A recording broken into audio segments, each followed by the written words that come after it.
Again, when we use UDFs, we can change the settings so that we do not have to have the source file with the UDFs next to the Excel file with the same name. So let's say instead of having here in my Hello World directory, which is on my desktop here, instead of having the hello.py file here, I'm going to throw that into my dev folder using a different name. I call it udfs.py because my intention would be to put in all the UDFs that I usually use. To import that, I obviously get right away an error because it's looking, per default, it's looking for a module called hello.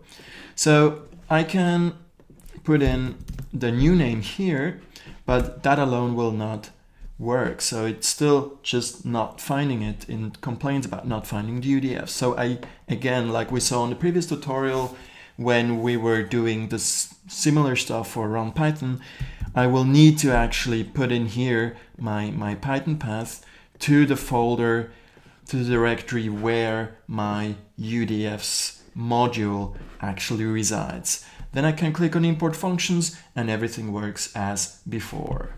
If you change code in Python modules that are not directly imported, so let's say in my UDFs module that we were just importing, I import other libraries, and let's assume I make changes to those libraries that or to those modules that I import into my udfs.py.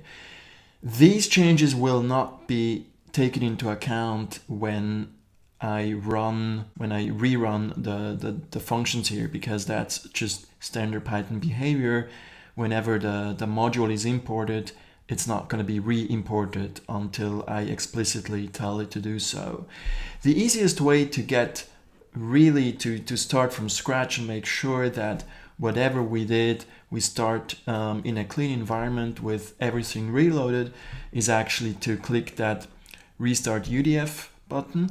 What this actually does is it stops our Python user-defined function server, and whenever now I click import function, it restarts it, or whenever I recalculate an Excel Wings UDF, it also restarts that COM server.